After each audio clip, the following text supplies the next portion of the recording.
final, y mayoritariamente la sociedad las ha aceptado, donde nos encontramos con que no solamente no se mantienen los derechos conquistados, sino que se retrocede.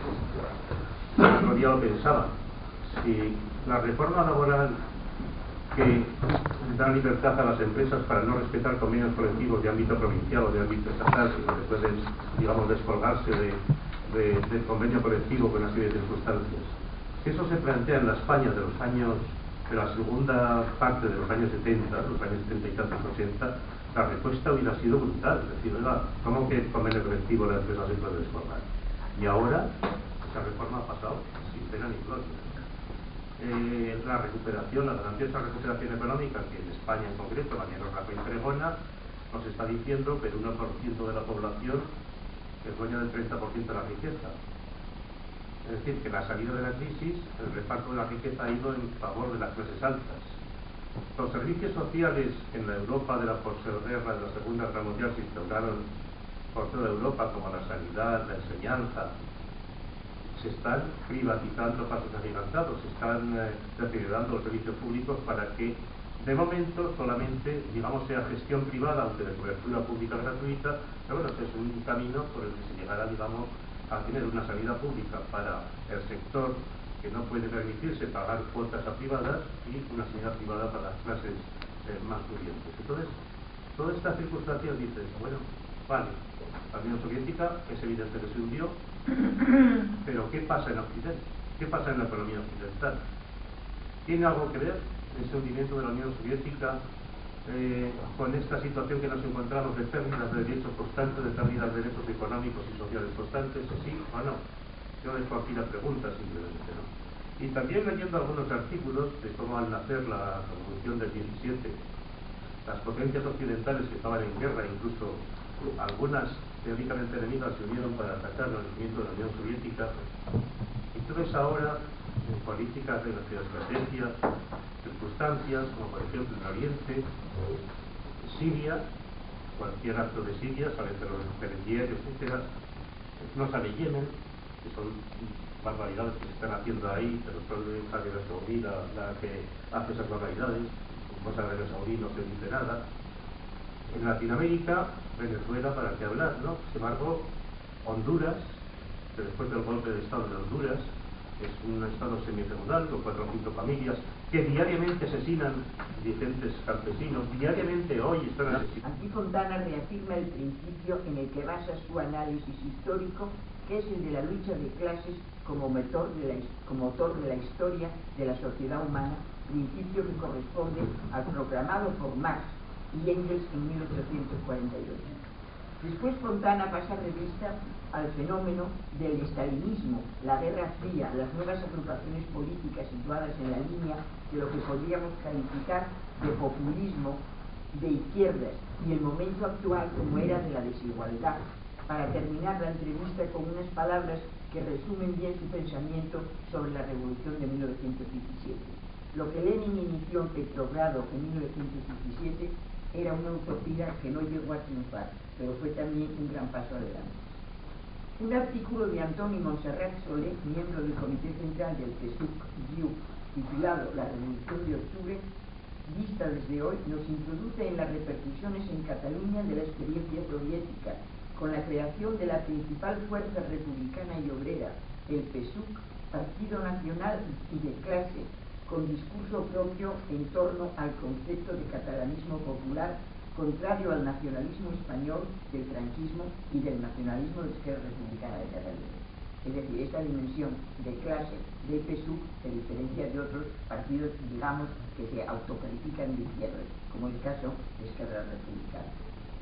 El periodista y escritor Rafael Fraguas dedica a la figura de Lenin un artículo titulado Lenin, científico, humano y emancipador, en el que traza con vigorosas pinceladas un retrato del gran revolucionario ruso, resaltando no solo sus rasgos de hombre político y de acción, sino también sus rasgos humanos. Sobre la revolución y la lucha por la paz, el tratado de Brest-Litovsk, escribe un artículo Pedro López, profesor de la Universidad Complutense de Madrid y miembro del Consejo de Redacción de Crónica Popular.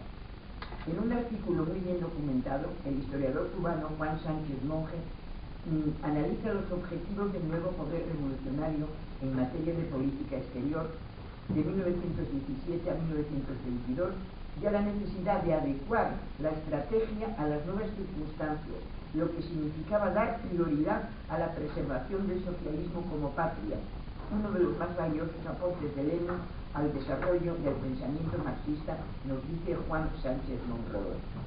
Sobre el tema de la Rusia zarista a los hombres, apuntes de economía política, escribe un artículo Juan Pablo Mateo Tomé, profesor de la Universidad de Valladolid y miembro del Consejo de Redacción de Crónica Popular. Juan Pablo intervendrá más adelante en este acto para hablarnos de su artículo.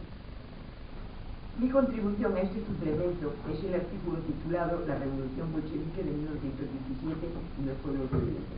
Como les voy a hablar más detenidamente después de esto, no me detengo ahora a analizarlo, aunque sea muy brevemente.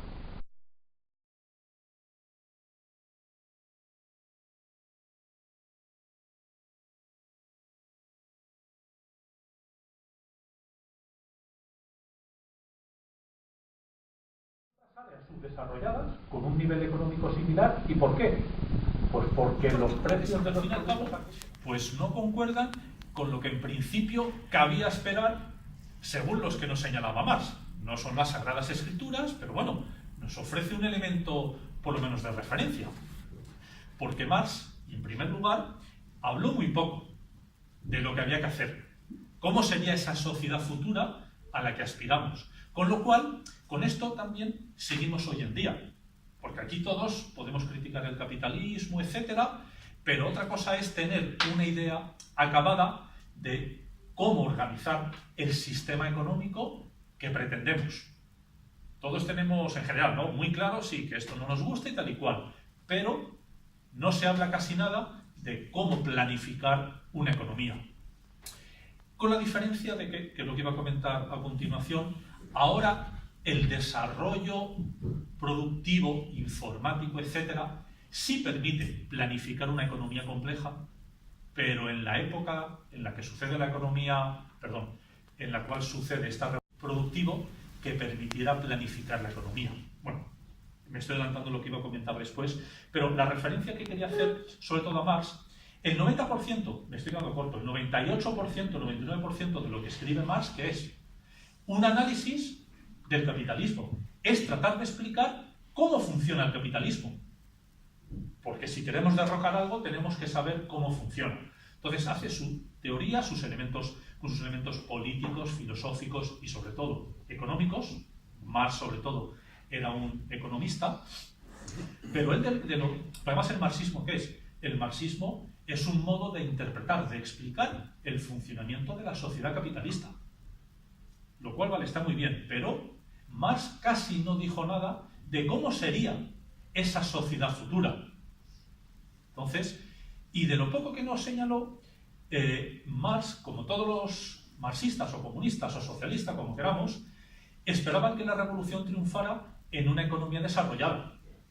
Tenían en la mente qué país, sobre todo, pues más bien Alemania. Bueno, podría ser Francia, podría ser el Reino Unido, pero sobre todo se tenía esperanza en Alemania por la fortaleza del movimiento obrero y del partido obrero en Alemania.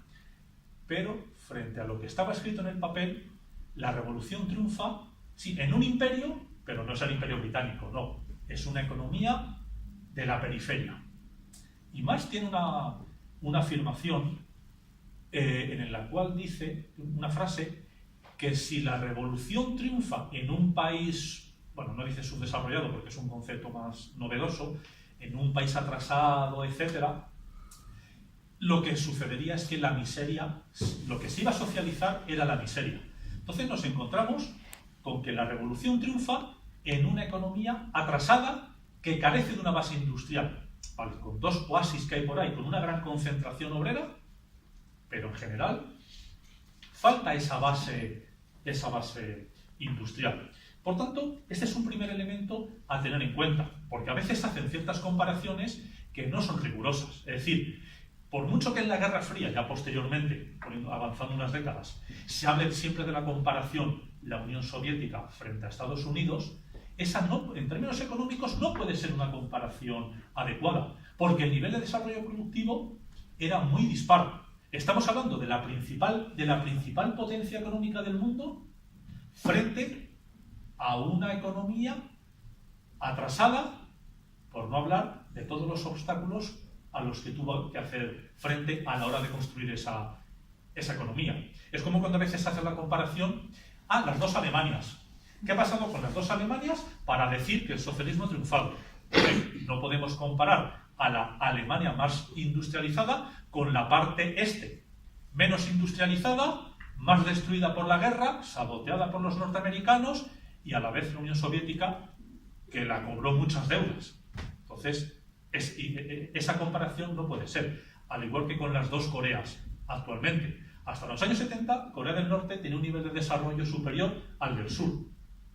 Pero es que aparte la industrialización de Corea del Sur, como la de Taiwán y otros sitios, esa experiencia no es generalizable, porque han recibido un trato muy favorable por parte de Estados Unidos, y aparte de que el norte, que ha sufrido una mayor destrucción, está amenazada, tiene el suelo no tiene la fertilidad que tiene el sur, es decir, no son comparables. Entonces, cuando tenemos que hacer una comparación, tenemos que ver si lo que estamos comparando realmente tiene elementos comunes. Entonces, por eso la primera idea que quería señalar, para cuando analizamos desde el punto de vista económico una experiencia como esta, es que estamos analizando a una economía subdesarrollada, periférica, que quiere construir el socialismo, pero en cuyo seno el capitalismo no ha desarrollado esa faceta de industrialización con todos los costes sociales, porque la industrialización, como dice Marx en El Capital, surge chorreando sangre, es decir, con unos costes humanos muy importantes, pero desde el punto de vista histórico y fríamente tuvo un carácter progresista en la historia, ¿no? Entonces, este es un primer elemento que tenemos que tener en cuenta. Una segunda cuestión que quiero... y la industrialización. Como la revolución triunfa en una economía atrasada, tenemos que considerar que la primera responsabilidad del nuevo gobierno revolucionario, aparte de alimentar a la población, etcétera, etcétera, casi nada, es industrializarse. No era una elección, sino que la industrialización de la Unión Soviética era una exigencia para no ser destruida. Eso es así.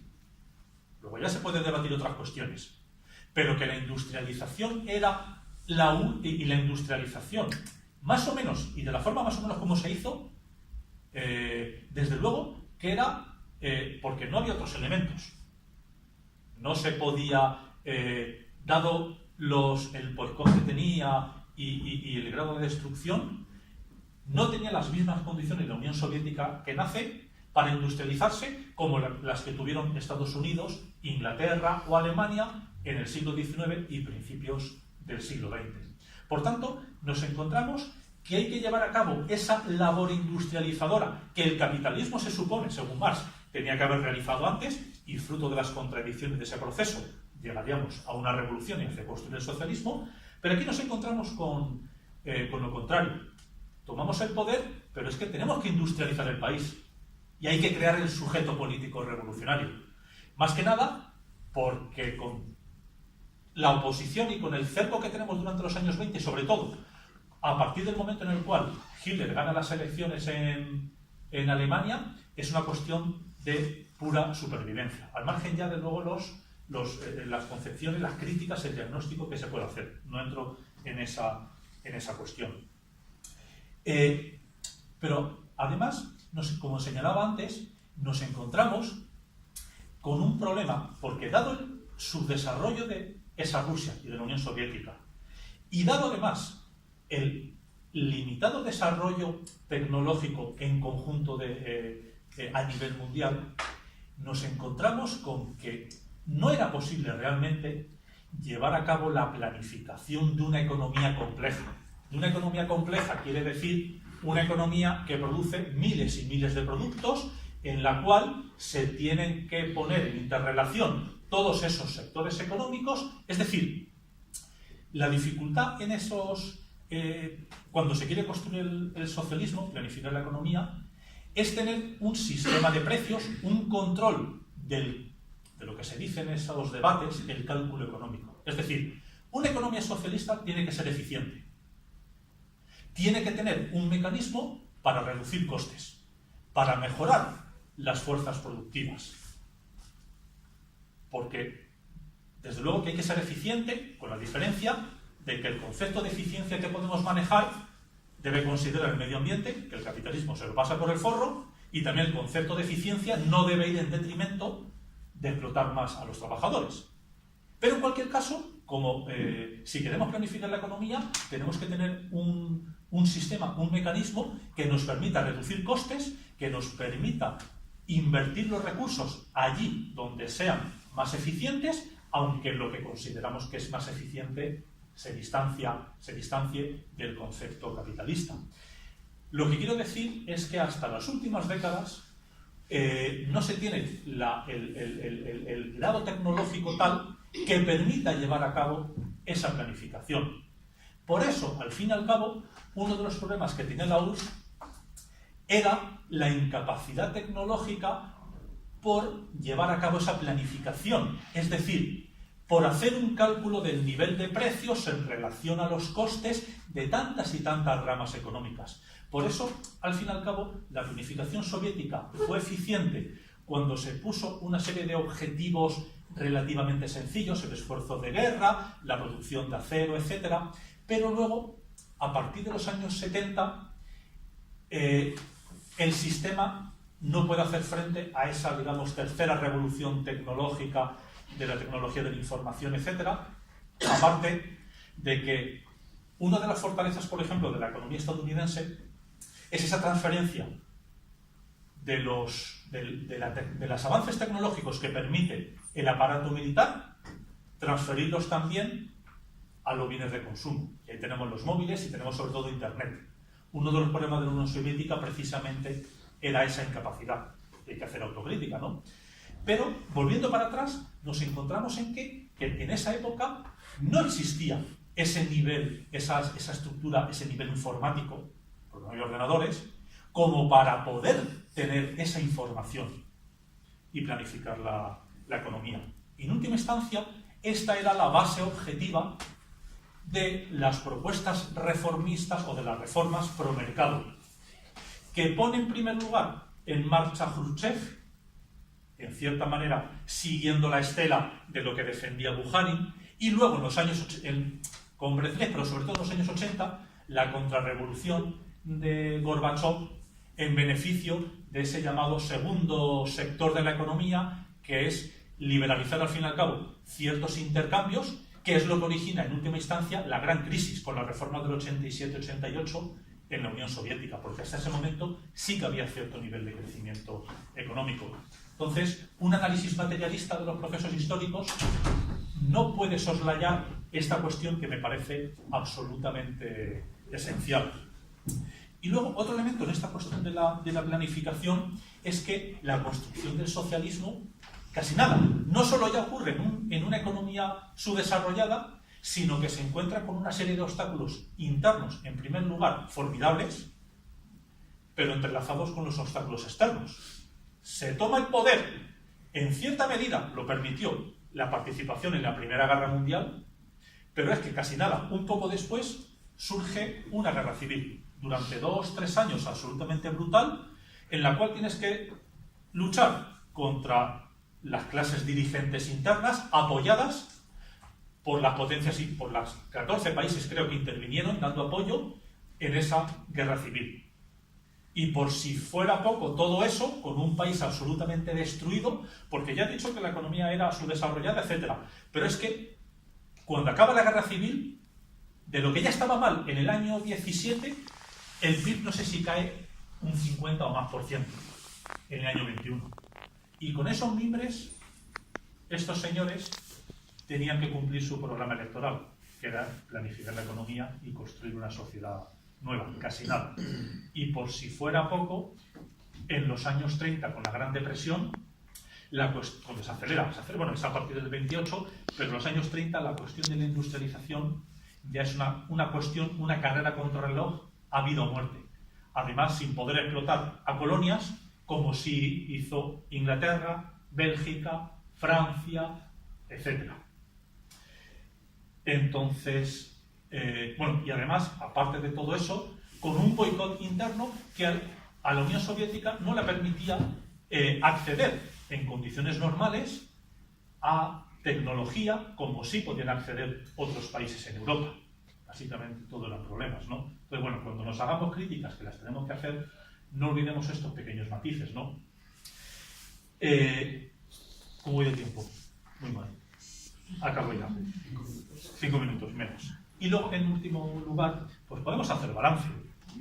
El sistema colapsó, etcétera, pero no debemos olvidar, en primer lugar, el significado de esta revolución, de la existencia de la Unión Soviética, que a pesar de todos los pesares no reniego de ella, las implicaciones para el movimiento obrero, para la izquierda a nivel mundial, las implicaciones para otra dimensión de la lucha de clases, como fueron las luchas antiimperialistas a partir de la Segunda Guerra Mundial, y con todo y con eso, vamos a ver, la Unión Soviética fue el país que más creció económicamente, solamente después de Japón, fue el país que más creció económicamente entre el año 28, cuando empieza el primer plan quinquenal, y el año 70. E incluso, si hacemos la comparación hasta el año 89, se reduce un poco el nivel de crecimiento económico, pero aún así es uno de los países con mejor registro de crecimiento del PIB per cápita. Y además, bastante por encima del conjunto de economías con las cuales se puede comparar, como son las economías de África, de Asia y de América Latina. Claro, superadas por las economías, los nuevos países industrializados, que en general son países muy pequeñitos. Solamente Corea del Sur tiene una cierta entidad, pero que hay cuestiones geoestratégicas que explican que recibieron un trato a favor en esa industrialización. Pero no olvidemos que desde el siglo XIX, esto es como el top 10 de las canciones más escuchadas. Esas clases sociales, en términos de países, se han modificado muy poquito. Es decir, los países más ricos en el siglo XIX, incluso a principios, son los países más ricos ahora. Y los países más pobres en el siglo XIX continúan siendo los países más pobres ahora. Los cambios han sido muy pequeños. El cono sur, que cayó, y esos poquitos países del sureste asiático que han subido la escalera. Pero lo normal, la pauta común, es hacia una polarización y una mayor distancia entre las economías más avanzadas y las economías subdesarrolladas. Y considerando esa cuestión y ubicando a la Unión Soviética dentro del conjunto de países con los cuales comparte nivel de desarrollo o de subdesarrollo, pese a todos los pesares, el nivel de crecimiento económico fue uno de los mayores. Entonces, bueno, por lo menos, acabo ya con esto. Estos son los elementos que quería mencionar para cuando leamos cualquier cuestión primero, de la revolución bolchevique y, en segundo lugar, de la experiencia de la Unión Soviética. Muchas gracias.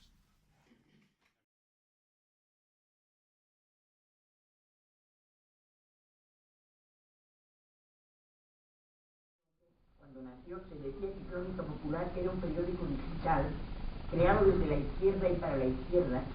Su equipo promotor y profesional está formado por veteranos resistentes contra la dictadura franquista. Esto es muy importante porque se ha perdido hoy día mucho la noción de lo que ha sido la lucha contra la dictadura franquista, con mucho recordaje por eso.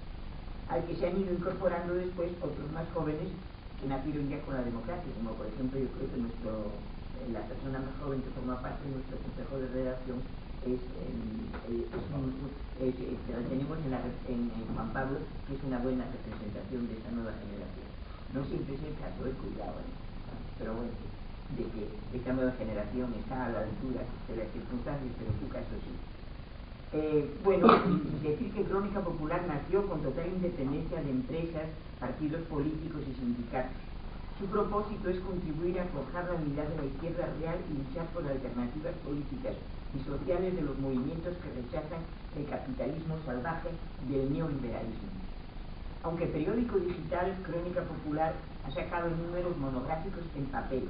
Hasta ahora lleva publicados 4, 2 dedicados a cuestiones españolas, los crímenes del franquismo y la obra de la Tercera República, están ahí como habéis podido ver, y después 2 a cuestiones internacionales, particularmente América Latina y más concretamente a Chile, con motivo del 40 aniversario del derrocamiento de Allende y la instauración de la dictadura pinochetista. Este monográfico dedicado a la Revolución de 1917 pertenece a la serie de temas internacionales. ¿Por qué un número especial dedicado a este tema? Porque una publicación como Crónica Popular no podía dejar pasar el centenario de una revolución como la de 1917, que marcó la historia de la humanidad del siglo XX, sin dedicar un monográfico a un hecho tan trascendental.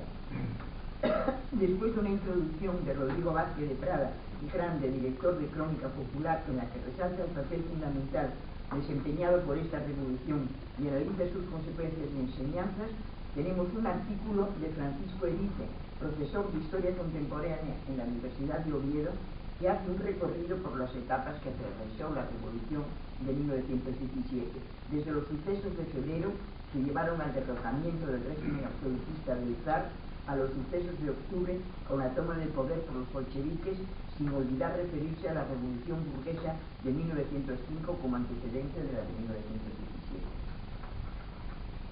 Viene a continuación una entrevista que yo misma realicé al historiador José Fontana, en la que mis preguntas giran sobre todo en torno a su último libro, El siglo de la Revolución, que recomiendo que se lean si no lo han hecho porque es muy interesantísimo. José Fontana lo recordará porque efectivamente es una demostración de que lo que algunos niegan es una realidad. Es verdad que el motor de la historia realmente es la lucha de clases. Eso es un principio marxista fundamental, y yo creo que tiene razón cuando José Fontana lo recuerda en boca de un millonario, ¿no? Sí. Bueno, pues adelante con tu... Bueno, pues a ver, yo voy a intentar hablar un poquito de qué es esta cuestión de los pueblos de Oriente. Bueno, ¿qué entendemos por Oriente? Yo lo digo aquí, que entendemos todo lo que está situado al este de Europa, es decir, a partir de, incluida la Rusia europea, es decir, lo que sería la Rusia asiática, ya es el Oriente, es decir, a partir de los Urales, ¿no? De los montes Urales, ¿no? Y entonces ahí encontramos toda una serie de pueblos, algunos cuyas características étnico-culturales son como por ejemplo Turquía, Irán, Afganistán o en el extremo oriente China.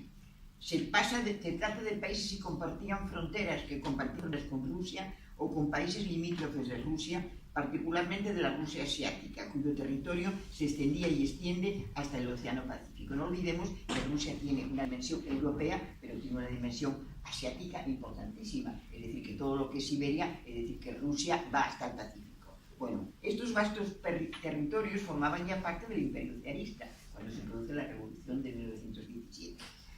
Los habían ido conquistando en etapas sucesivas. Por ejemplo, tras la conquista de Kazán en 1552 por Iván IV, que era el que nosotros conocemos como Iván el Terrible, pues fue una rápida progresión, poco a poco, en menos de un siglo o poco más de un siglo, había llegado prácticamente hasta el Pacífico, ¿no? Entonces, aquí había toda una serie de variedad de pueblos, algunos a lo mejor realmente minorías étnicas, pero se dice que englobaba unas 200 nacionalidades, cuya importancia relativa era muy diversa, pero en las que predominaba el elemento turco. Estos pueblos de diferentes nacionalidades eran los que se designaban con el calificativo de halógenos, es decir, extranjeros o de otra etnia que la rusa. De estos pueblos halógenos vamos a referirnos aquí sobre todo a los de Oriente y dentro de ellos a los de confesión musulmana. El imperio zarista albergaba la mayor población musulmana de todo el mundo, solo superada por el imperio británico y por Turquía. Después de la Iglesia Ortodoxa rusa, los musulmanes eran la mayor confesión religiosa en Rusia, con una población de entre 15 y 20 millones, repartidos por todo el territorio, la región del Volga-Ural, Siberia, Asia Central, Crimea y el Cáucaso.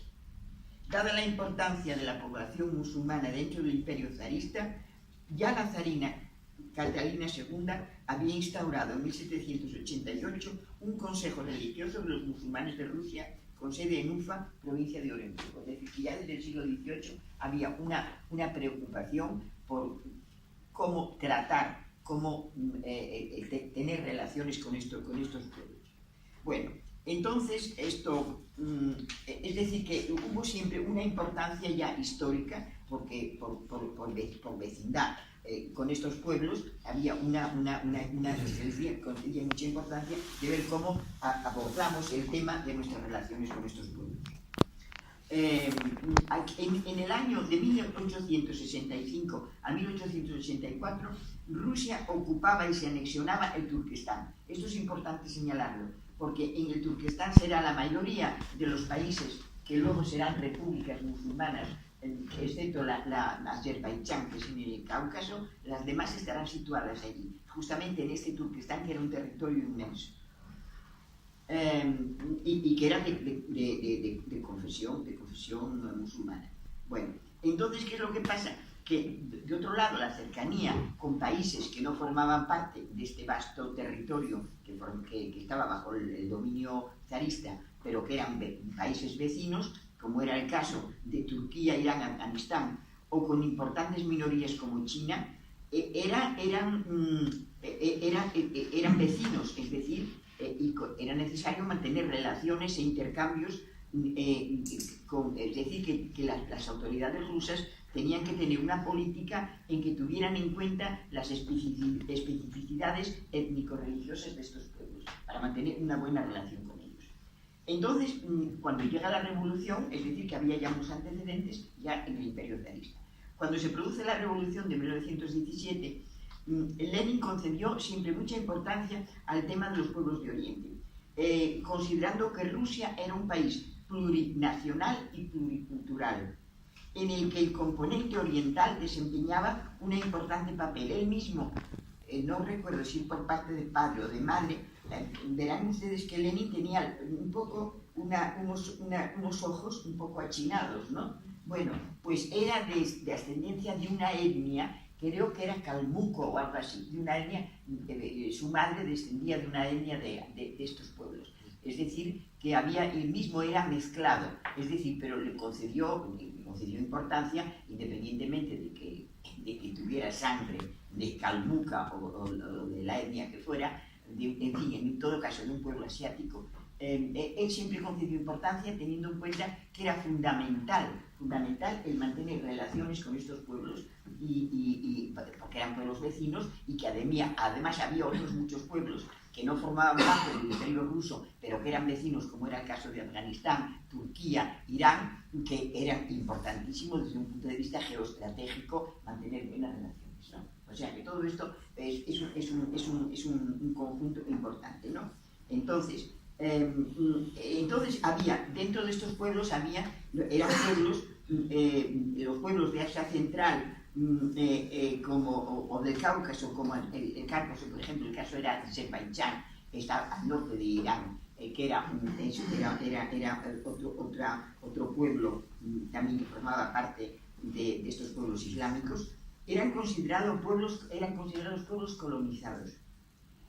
Mientras que países ya situados fuera de las fronteras del imperio zarista, como Turquía, Afganistán, Irán o China, eran calificados de pueblos semicoloniales, en la medida en que, sin ser colonias de ningún país occidental, estaban sometidos a las injerencias políticas y económicas de uno o más países extranjeros. En el caso de Afganistán y de Irán, eran Gran Bretaña y la Rusia zarista los que rivalizaban por imponer su influencia en ambos países. Es decir, que había toda una ofensiva colonial de potencias europeas, y claro, naturalmente la Rusia zarista ya también veía con malos ojos injerencias, por ejemplo, de Gran Bretaña. Es decir, que había también ya una lucha entre potencias coloniales por ejercer una influencia en aquellos pueblos que no eran colonias, pero que eran lo que se llamaban semicolonizados, es decir, que la influencia económica y política en estos países era evidente, ¿no? Entonces, Lenin dedicó ya desde el principio numerosos artículos al tema. Ya incluso en diciembre de 1900 en el número 1 del periódico Iskra, que como se sabe era el órgano del Partido Socialdemócrata ruso, tiene un artículo sobre la guerra de China, en la que naturalmente defiende la resistencia de los chinos contra la injerencia europea. Era lo que se conoce, la guerra de los boxers, ¿no? Que todo el mundo habrá oído hablar de ella. Y en el caso concreto de la Rusia zarista, Lenin esperaba que la clase obrera rusa empezara a tomar conciencia de que el gobierno zarista no solo mantenía en esclavitud al pueblo ruso, sino que enviaba a sus soldados a saquear otros pueblos en provecho de un puñado de ricos y de nobles. Bueno, es decir, se trataba de crear una conciencia también entre la clase rusa de solidarizarse con estos pueblos oprimidos, ¿no? Aquí me refiero, pero no voy a entrar en ello porque sería excesivamente extenderme, de lo que fue en un momento dado una revolución que se produjo en Persia y otra que se produjo en Turquía, y que naturalmente en el caso de Persia, que era más popular, intervinieron las tropas zaristas para aplastarla bajo el mando del coronel ruso Liajov, que fue de acuerdo que fue a aplastar este movimiento popular. Y en el caso de Turquía llegaron a un acuerdo. En el caso de Turquía fue restauración de una constitución que ya databa del siglo XIX y que la había abolido el sultán, y que entonces hubo un grupo de jóvenes oficiales llamados los jóvenes turcos que restauraron, pidieron la restauración del régimen constitucional, de la constitución, fue un golpe en 1908, y terminaron triunfando. Pero pronto luego estos jóvenes turcos se adaptaron más a las potencias occidentales, de manera que Turquía siguió siendo una potencia que se puede decir semicolonial. De todas maneras, estos movimientos democráticos, tanto en Turquía como en Persia, eran revoluciones democráticas burguesas, es decir, que eran ya un progreso respecto a lo que había, porque lo que había eran realmente monarquías absolutas y regímenes feudales, ¿no? Donde Lenin abordó más el tema de la cuestión de los pueblos de Oriente es en infinidad de artículos, como he dicho, pero sobre todo en una serie de artículos en El Despertar, que se titula El Despertar de Asia, en un artículo publicado en Pravda el 7 de mayo de 1913, en el que decía: el despertar de Asia y el comienzo de la lucha por el poder que libra el proletariado avanzado de Europa marcan en los albores del siglo XX una nueva época en la historia universal. Es decir, que para Lenin la unión del proletariado avanzado de los países occidentales con la lucha de los pueblos, con las clases populares de los pueblos colonizados o semicolonizados, era necesaria para llegar a la revolución. Otra cosa que es muy importante dentro del movimiento bolchevique respecto de estos pueblos colonizados es el de encontrar una solución al problema de las nacionalidades. El problema de las nacionalidades es un tema importante. Según el principio tantas veces proclamado por Lenin, el derecho de los pueblos oprimidos a la autodeterminación. Pero cuidado, los pueblos oprimidos, y esto insisto bien en ello, porque hoy hay muchos que hablan de derecho a la autodeterminación y no son precisamente oprimidos. Entonces, cuidado, dentro del lenguaje de Lenin y de los bolcheviques es muy claro que es pueblos oprimidos, pueblos colonizados o oprimidos, no otros. Bueno, aquí tenemos toda una serie de medidas justamente en relación con un acercamiento a estos pueblos. Se crean todo un comisariado de asuntos musulmanes, en fin, se toman toda una serie de medidas justamente para tratar de justamente apoyar a estos pueblos y de hacer que salieran de su atraso. Después de la guerra civil rusa empezaron a fundarse repúblicas locales. La primera de ellas fue la República Soviética Autónoma de Basquiria, fundada en 1920, a cuya creación siguió la de la República Soviética Autónoma Tártara, y en diversas fechas la de otras 8 repúblicas en los territorios habitados por pueblos musulmanes de origen turco, llegando a constituir 10 repúblicas autónomas que formaban parte de la República Socialista Federativa de Rusia. Cuidado, aquí estas 10 repúblicas es que es un poco complicado lo que es la Constitución soviética. Hay, por un lado, unas repúblicas autónomas que forman parte de la República Socialista Federativa de Rusia, y luego hay otras, a las que luego me referiré, que estas son 8, no, perdón, estas son 10, pero las otras son 6, que son repúblicas independientes. Lo que pasa es que forman parte de la Unión Soviética, es decir, que es un poco complicado. Es decir, ser una república autónoma y formar parte de la República Socialista Federativa de Rusia. Todas ellas tienen la misma constitución y organización, y si bien en ninguna de ellas la religión islámica tenía cabida, había cierta tolerancia hacia instituciones musulmanas como las madrasas. Dado que la mayoría de la población de esas repúblicas pertenecía al Islam, estos países eran considerados musulmanes. Otro tema importante es justamente el de las relaciones entre la Unión Soviética y estas repúblicas islámicas, cuando se van creando poco a poco, que luego me referiré a ellas. Es decir, que se crearon justamente en ese famoso Turquestán, ese territorio al que me referí antes, que había sido ya conquistado en el siglo XIX, y aquí se crean, y voy a, quizá sea el momento de hablar de ellas. Además de esas 10 repúblicas autónomas que formaban parte de la República Socialista Federativa Soviética de Rusia, había 6 repúblicas que se fundaron en ese Turquestán, de población predominantemente musulmana, que llegarían a formar parte directamente de la Unión Soviética. Es decir, que había esas repúblicas autónomas que formaban parte de la República Socialista Federativa Soviética de Rusia, y las otras que formaban parte de la URSS, de la Unión de Repúblicas Socialistas Soviéticas. Y la más antigua de todas estas, de estas 6, es la República Socialista Soviética de Azerbaiyán, a la que ya nos hemos referido. Fue fundada en 1920. Las demás irían surgiendo y se irían integrando en años posteriores en la URSS, hasta constituir 6 repúblicas con una mayoría musulmana.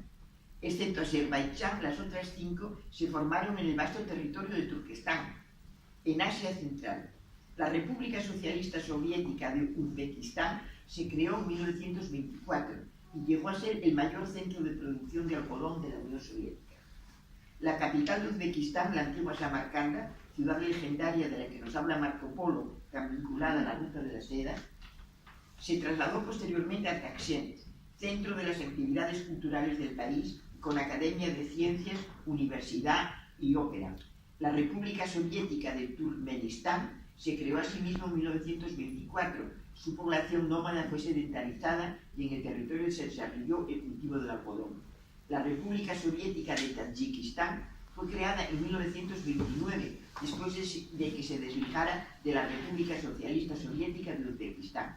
Por último, la República Socialista Soviética de Kazajstán, que fue primera una república autónoma, es decir, a las que me he referido antes, una república autónoma, pasó a constituirse en una república de la URSS en 1936. Un desarrollo parecido experimentó la República Socialista Soviética de Kirguistán, que pasó también en 1936 a ser una república dentro de la URSS. A estas me refiero muy de pasada porque realmente en este número habíamos decidido que íbamos solamente a estudiar la revolución de 1917 y no pasar del año de 1922, es decir, hasta diciembre de 1922 se creó la URSS, ¿no?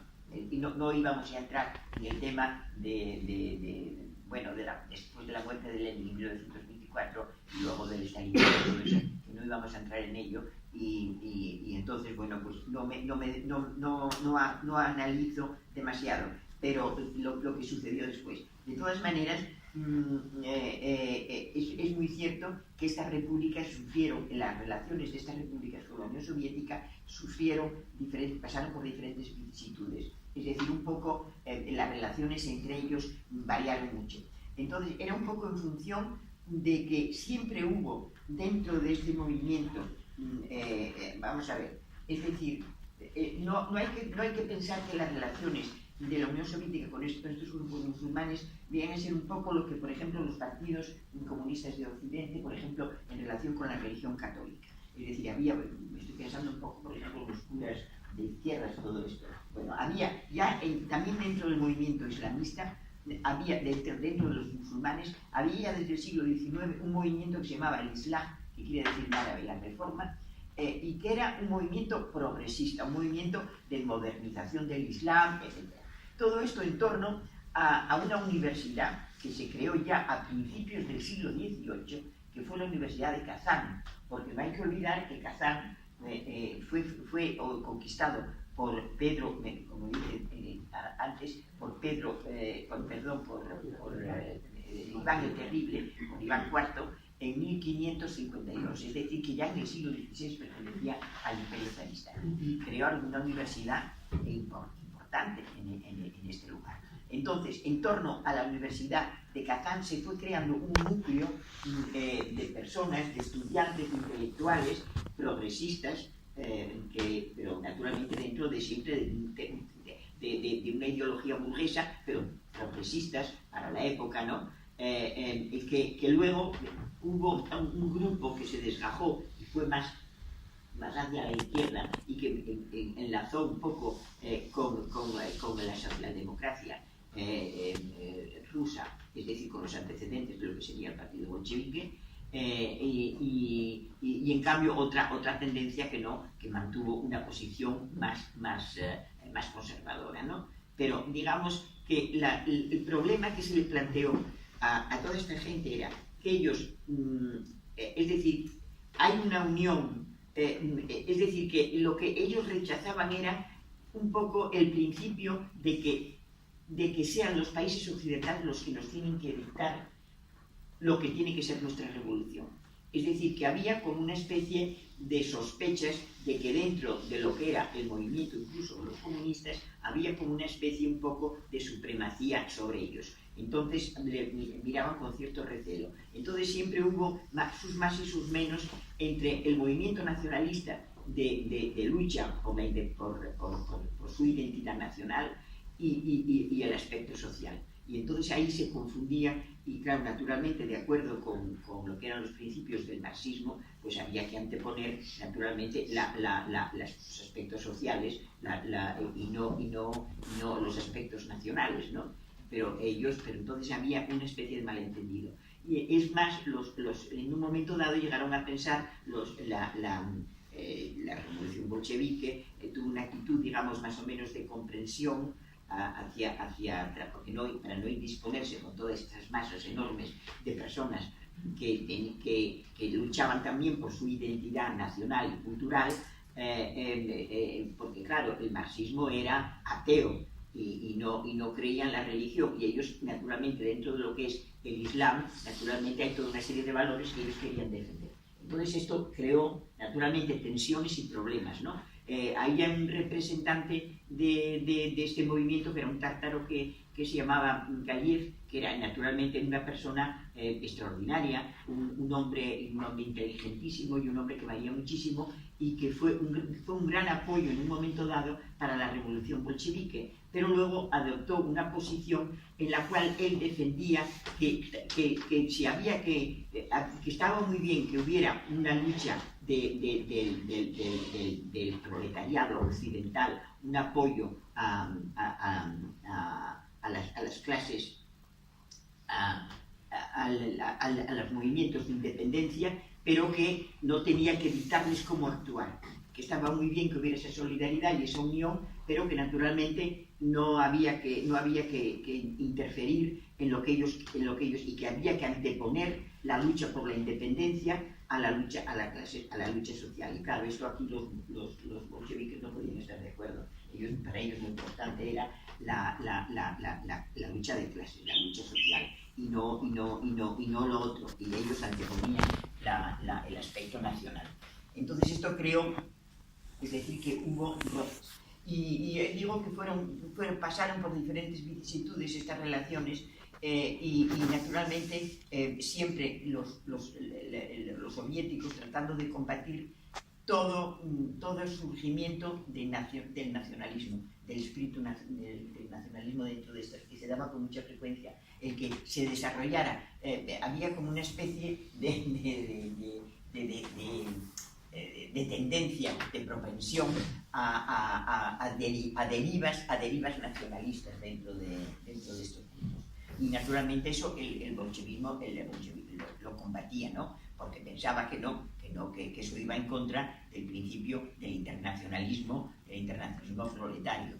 Pero esto a muchos de ellos no les convencía demasiado, eso de decir, si esperamos a que el proletariado de los países occidentales nos apoye, pues lo fiáis, ¿no? O sea, que no confiaban demasiado. Entonces decían que puestos como da la casualidad, decían que el proletariado en nuestros países tardará mucho todavía en tener un cierto nivel, entre tanto tiene que predominar la lucha por la independencia, por nuestros derechos y nuestras libertades, es decir, decían ellos, ¿no? Entonces, bueno, había pues eso, cierta incomprensión.